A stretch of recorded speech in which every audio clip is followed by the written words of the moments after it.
Okay, I'm here today to talk about our 1915 Ford Model T war wagon.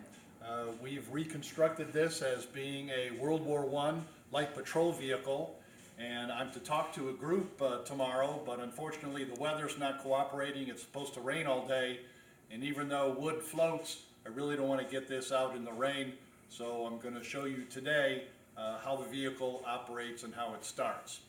So the Ford Model T, up until 1915, was entirely crank started.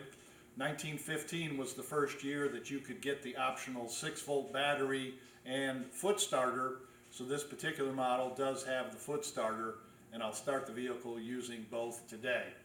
It's a 22 horsepower, 4-cylinder flathead engine. There is no gas pedal on the Model T. It's controlled by bands that grab the drive shaft. There's a low and a high band, there's a reverse band, and there's a brake band. There are no brake shoes on the Model T, there are no rubber pads, there is no brake pedal per se. When you press that brake instrument, it grabs the drive shaft. So they say if you ever have to stop in a hurry in a Model T, you hit all 3 pedals, you'll be going in low, you'll be trying to go in reverse, and you'll be trying to stop. There is no gas pedal on the Model T. The gas is controlled up here at the steering column on the right-hand side as you're sitting at the steering wheel, and the timing is controlled on this mechanism on this side of the steering wheel. Every time you start and operate the Model T, you have to adjust the spark a little bit forward or a little bit backwards depending on atmospheric conditions, quality of gas, etc.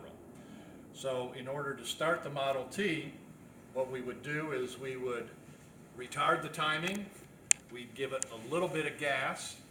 I'm not going to turn the key on because I don't want the engine to accidentally kick back on me.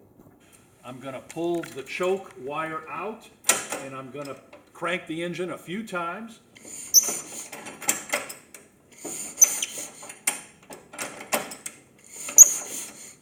I'm going to release the choke. That gets gasoline into the carburetor and into the intake. I'm going to turn the key on. You'll hear one of the 4 coils buzzing. That's why they nicknamed them buzz boxes. There are 4 individual coils on the engine instead of 1 coil on a modern car. And now we're going to try and start the engine with 1 quick crank.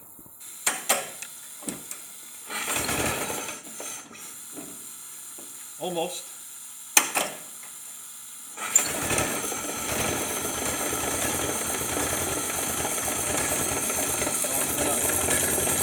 Timing, with a little more gas.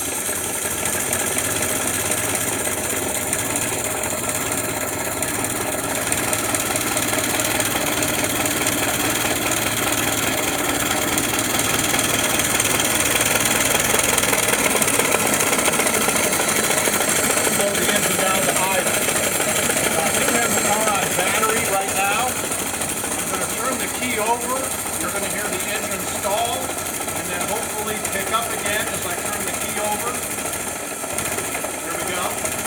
I'm now on magneto. So I'm not using the battery at all. There are 16 horseshoe magnets on the back of the flywheel, and there are 16 horseshoe magnets mounted on a coil. And as those 2 magnets come across each other, they create their own field of electricity. This car will run all day long on magnet power, still uses gasoline, but it'll run on magnet power and not use the battery. Stalled out on me because it's winter time and we're inside a steel building, so I'm going to try and start it again using the foot starter.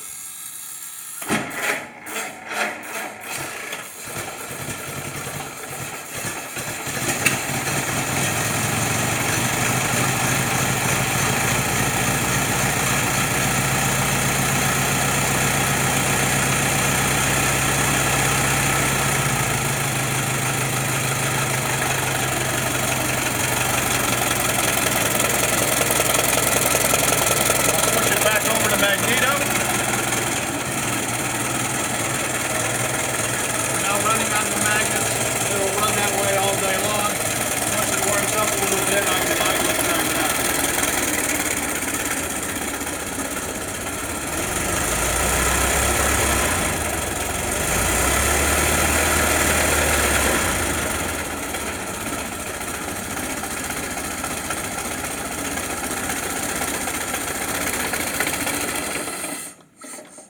So fuel pump on the Model T, the gasoline has to go from the gas tank to the carburetor by gravity.